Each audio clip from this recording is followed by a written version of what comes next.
Hello बच्चों, you are welcome in future study point. और आज आप पढ़ने जा रहे हैं यहाँ पे क्लास 10 साइंस का क्वेश्चन पेपर 2024-25। तो बच्चों ये सेक्शन ए का हम पहले ये अपलोड कर चुके हैं। आप डिस्क्रिप्शन बॉक्स में लिंक दे रखा हूँ, वहाँ से स्टडी कर सकते हैं। आज कराने जा रहे हैं सेक्शन बी।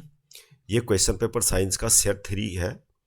तो सेक्शन बी का क्वेश्चन नंबर 21 है, name the compound used in black and white photography, state whether the reaction that occurs is exothermic और endothermic, give justification for your answer. तो इसका आंसर होगा कि कंपाउंड कौन सा यूज होता है ब्लैक एंड व्हाइट फोटोग्राफी में। आमतौर पे सिल्वर ब्रोमाइड होता है, सिल्वर ब्रोमाइड। तो होता क्या है कि लाइट के एक्सपोजर में ये क्या होता है, लाइट की प्रेजेंस में जो फोटोग्राफिक फिल्म होती है उसमें ये सिल्वर ब्रोमाइड कोटेड होता है, और लाइट जैसे ही एक्सपोज्ड होती है तो ये किस में चेंज हो जाता है, सिल्वर और ब्रोमीन गैस में।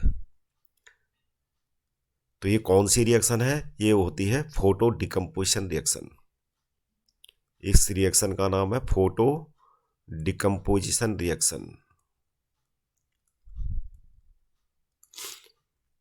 और ये रिएक्शन क्या होती है, एंडोथर्मिक होती है, क्योंकि इसमें लाइट एब्जॉर्ब होती है, तो इसलिए ये एंडोथर्मिक हो गई। तो रिएक्शन क्या होती है, एंडोथर्मिक। और क्या बताना है, give justification for your answer, और यही जस्टिफिकेशन है इसका। आपको ये केमिकल रिएक्शन बता देनी है और यही जस्टिफिकेशन है। Question number 22A, show the formation of calcium chloride by the transfer of electrons from one element to other. Atomic number of calcium and chlorine is 20 and 17. तो हमें क्या दे रखा है इसमें, इसका आंसर होगा, हमें कैल्शियम का दे रखा है एटॉमिक नंबर 20, तो इसका इलेक्ट्रॉनिक कॉन्फ़िगरेशन होगा 2 8 8, और आउटर मोस्ट में कितने इलेक्ट्रॉन होंगे 2। क्लोरीन का दे रखा है 17, 2 8 और 7 आउटर मोस्ट ऑर्बिट में होंगे इलेक्ट्रॉन्स। अब हमें क्या देखना है यहाँ पर, कैल्शियम में क्या, कैल्शियम की टेंडेंसी क्या होगी, 2 इलेक्ट्रॉन डोनेट करने की होगी। तो यहाँ पर जो है कैल्शियम क्या करेगा, कैल्शियम 2 इलेक्ट्रॉन डोनेट करके क्या बनाएगा, Ca+2 आयन। और क्लोरीन क्या करेगा, क्लोरीन के आउटर मोस्ट में 7 इलेक्ट्रॉन है, तो एक क्लोरीन एटम जो है यहां से 1 इलेक्ट्रॉन लेगा और क्लोरीन आयन बनाएगा। तो ये होगा, क्लोरीन के 2 एटम चाहिए जो इन 2 इलेक्ट्रॉनों को क्या करेंगे, लेंगे। मतलब एक क्लोरीन का एटम 1 इलेक्ट्रॉन लेगा, दूसरा क्लोरीन का एटम 1 इलेक्ट्रॉन लेगा। तो इस प्रकार 2 क्लोरीन के एटम क्या लेंगे, 2 क्लोरीन। तो इस प्रकार से 2 क्लोरीन के एटम 2 इलेक्ट्रॉन लेके क्या बनाएंगे, 2 क्लोरीन के आयन बना देंगे। और इस प्रकार से मतलब कि कैटायन और एनायन दोनों आपस में क्या होंगे, they will stick together and forms calcium chloride Ca+2। ये कैटायन हो गया, और 2 क्लोरीन के एनायन हो गए, दोनों मिलके क्या बनाएंगे, CaCl2। इस प्रकार से कैल्शियम क्लोराइड की फॉर्मेशन हो जाती है। क्वेश्चन है, क्वेश्चन नंबर ये चॉइस का है B, aluminium oxide is an amphoteric oxide, justify this statement giving chemical equations for reactions involved. तो एल्यूमिनियम ऑक्साइड एक एम्फोटेरिक ऑक्साइड है। एम्फोटेरिक ऑक्साइड किसको बोलते हैं, जो एसिड के साथ भी रिएक्शन करके साल्ट एंड वाटर बनाता है, और बेस के साथ रिएक्शन करके भी साल्ट एंड वाटर बनाते हैं। हमें शो करना है रिएक्शंस, तो हम क्या करेंगे, एल्यूमिनियम ऑक्साइड की रिएक्शन करा देते हैं हाइड्रोक्लोरिक एसिड से। तो क्या बनेगा, एल्यूमिनियम क्लोराइड बनेगा AlCl3, और प्लस में वाटर बनेगा। अब केमिकल रिएक्शन को बैलेंस कर लेते हैं। यहाँ हो गया 2, क्लोरीन के 6 है तो यहाँ 6 लिख लेते हैं। तो यहाँ पर H2O के कितने हो जाएंगे, यहाँ 3 कर लेते हैं। अब ऑक्सीजन के यहाँ 3 हो गए, तो ये बैलेंस हो गए केमिकल रिएक्शन। तो इतना ही आपको ये हो गया, हाइड्रोक्लोरिक एसिड का साथ रिएक्शन करके सॉल्ट बन गया, वाटर बन गया। अब हमने किसकी रिएक्शन दिखा देनी है, एल्यूमिनियम ऑक्साइड के साथ सोडियम हाइड्रोक्साइड की दिखा देते हैं। तो क्या बनेगा, सोडियम एल्यूमिनेट बनेगा यहाँ। तो यहाँ पर बनेगा सोडियम एल्यूमिनेट NaAlO2 प्लस में वाटर। अब केमिकल रिएक्शन को बैलेंस कर लेते हैं। यहाँ एल्यूमिनियम के 2 हैं तो यहाँ 2 लगा लेते हैं, 2 NaAlO2। ऑक्सीजन के कितने हो गए यहाँ पे 4 और 5, तो ऑक्सीजन के यहाँ पे ये 2 लगा लेते हैं इधर। तो क्या हो गया, बैलेंस हो गई हमारी केमिकल रिएक्शन। सोडियम के 2 हो गए, एल्यूमिनियम के 2, ऑक्सीजन के 5 हो गए इधर, और ऑक्सीजन के इधर भी 5 हो गए, और हाइड्रोजन के 2। तो इस प्रकार आपको दिखा देनी थी एसिड और सोडियम हाइड्रोक्साइड के साथ रिएक्शन। और इस प्रकार से यहाँ से जस्टिफाई हो जाता है कि एल्यूमिनियम ऑक्साइड क्या है, एक एम्फोटेरिक ऑक्साइड है। Question number 23, name the tissues which form the vascular bundle, state their function in plants. तो वास्कुलर बंडल किसको बोलते हैं, इसका आंसर है वास्कुलर बंडल जो होता है, वास्कुलर बंडल मतलब ये कंडक्टिंग टिश्यूज होते हैं प्लांट में। जैसे ह्यूमन में क्या होता है, वास्कुलर सिस्टम होता है। वास्कुलर सिस्टम में मतलब ब्लड का सर्कुलेशन के लिए जो सिस्टम होता है, उसी प्रकार प्लांट में जो है कंडक्शन होता है मिनरल्स, वाटर्स और फूड का। तो उसमें पार्टिसिपेट करते हैं ये टिश्यूज, इनको वास्कुलर बंडल बोला जाता है। वास्कुलर बंडल में क्या क्या आता है, एक तो जाइलम आता है और फ्लोएम आता है। तो जाइलम क्या है, state their function in plants. Xylem क्या करता है, जाइलम जो है रूट से ट्रांसपोर्ट करता है किस चीज़ का, वाटर एंड मिनरल्स। तो वाटर एंड मिनरल्स का ट्रांसपोर्टेशन जाइलम करता है लीव से लेके, मतलब कि रूट टू लीव्स।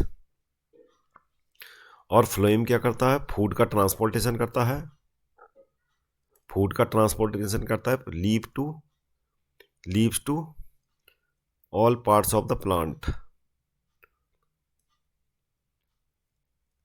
तो यही आपको दिखा देना था वास्कुलर, इसमें फंक्शन हो गया जाइलम और फ्लोएम का।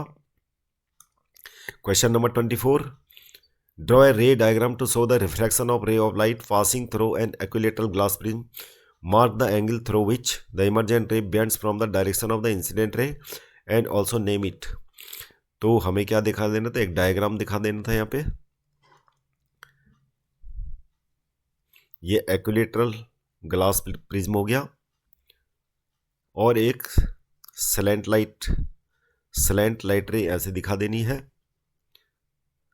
जो ऑब्लिकली फॉल होती है प्रिज्म के एक फेस में, और इस प्रकार से ये क्या होगा, रिफ्रैक्ट होगा, और यहाँ पर भी क्या होगा, रिफ्रैक्शन होगा। अब की बार बेंट अवे हो जाएगी लाइट रेस। तो इस प्रकार से जो है ये रिफ्रैक्शन हो गया। अब होता क्या है, जो इंसिडेंट रे है, इंसिडेंट रे का पाथ ये है, और जो इमर्जेंट रे है उसका पाथ क्या है, ये है। तो इमर्जेंट रे और इंसिडेंट रे के बीच का जो एंगल है, इसको बोलते हैं एंगल ऑफ डेविएशन। तो ये आपको दिखा देना था। चॉइस का है B, name the type of lenses required by the persons for the correction of their defect of vision called presbyopia, write the structure of the lenses commonly used for the correction of this defect, giving reason for such design। तो सबसे पहले तो प्रेसबियोपिया क्या होता है, प्रेसबियोपिया जो होता है, तो इंसान की ज़्यादा एज हो जाती थी तो क्रिस्टलाइन लेंस में जो सिलियरी मसल्स होते हैं वो क्या हो जाती हैं, रिजिड हो जाती हैं, और वो एक्सपेंड भी नहीं हो पाती और कॉन्ट्रैक्ट भी नहीं हो पाती, जिससे नियर बाई ऑब्जेक्ट वो भी नहीं दिखाई देते, तो जो फार ऑब्जेक्ट है वो भी नहीं दिखाई दे। तो इस प्रकार के डिफेक्ट को हम क्या बोलते थे, प्रेसबियोपिया। तो इसमें हम क्या लगाएंगे, जो मायोपिया के लिए यूज़ होता है, यानी दूर देखने के लिए क्या होता है, कॉन्केव लेंस, यानी एक किस्म से मायोपिया और हाइपरमेट्रोपिया। हाइपरमेट्रोपिया तो दोनों डिफेक्ट्स हो जाते हैं आइज़ में। तो इस प्रकार से जो स्पेक्टेकल्स होते हैं, चश्मे होते हैं जो, उसमें ऊपर की साइड में हम क्या लगाते हैं, दूर देखने के लिए क्या लगाते हैं, कॉन्केव लेंस, और नज़दीक का देखने के लिए हम क्या लगा देते हैं, कॉन्वेक्स लेंस। तो इस प्रकार से ऐसे करके इसका करेक्शन किया जाता है। आपको यही थोड़ा सा लिख देना था इसमें। अगला है question number 25। Explain with the help of flow chart that in human beings father is responsible for sex of child. तो फादर में जो क्रोमोसोम्स है, फादर और मदर, तो फादर में जो क्रोमोसोम होते हैं वो क्या होते हैं, एक्स और वाई दोनों होते हैं, और मदर में क्या होते हैं, एक्स एक्स। अब रिप्रोडक्शन में क्या होता है कि फादर अगर एक्स डोनेट करता है तो क्या होगा, एक्स एक्स, और ये क्या दिखाता है, ये फीमेल चाइल्ड को दिखाता है, मतलब फीमेल चाइल्ड यहाँ पर रिप्रोड्यूस होगा, और वाई और एक्स मिल जाए तो क्या होगा, यहाँ पर मेल चाइल्ड बनेगा। It all depends on the father, कि फादर एक्स डोनेट करता है कि वाई डोनेट करता है। तो father is responsible for determination of the sex. तो अगर फादर डोनेट करेगा, क्या, फादर डोनेट एक्स, तो क्या बनेगा, फीमेल बनेगा, फीमेल चाइल्ड, मतलब उसका सेक्स फीमेल होगा। और अगर फादर डोनेट करता है, क्या, फादर डोनेट करता है वाई, तो क्या बनेगा, मेल चाइल्ड रिप्रोड्यूस होगा। तो बस इसमें पता लगता है कि फादर ही रिस्पॉन्सिबल होता है। Question number 26। Draw the pattern of magnetic field line due to a current carrying straight conductor. Mark on it the direction of current in the conductor and the direction of the magnetic field developed. Name the rule that help to determine the direction of magnetic field lines in this case. तो मान लिया current carrying conductor है कोई, और उसका direction south की तरफ है। एक्चुअली में जो अगर हमने किसी वायर को ग्रिप कर दिया अपने फिंगर से, तो क्या होगा, थंब अगर डायरेक्शन दिखा रहा है ये करंट का डायरेक्शन, और जो हमारी फिंगर्स की टिप्स हैं ये डायरेक्शन दिखा रही हैं, क्या, ये फिंगर की टिप्स हैं, ये डायरेक्शन दिखाएंगी किसको, मैग्नेटिक फील्ड के डायरेक्शन को। तो कहाँ डायरेक्शन होगा, ये क्या हो रहा है, क्लॉकवाइज। तो इस प्रकार से हमें दिखा देना, इसको कंसेंट्रिक सर्कल्स में दिखा देना है।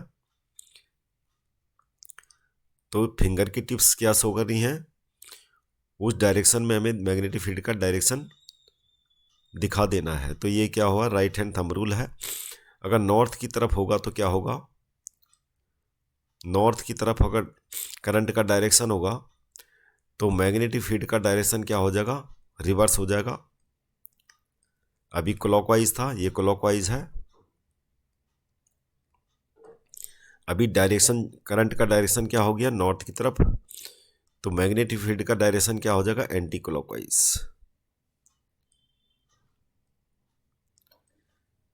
Draw the pattern of magnetic field line due to current carrying state conductor. Mark on it direction of current in the conductor and the direction of magnetic field developed. Name the rule that helps to. तो क्या बोलते हैं इसको, right hand thumb rule.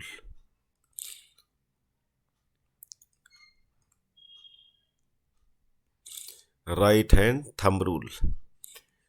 तो बच्चों section C का देखने के लिए आपको चैनल को सब्सक्राइब कीजिएगा। Thank you very much for seeing this video.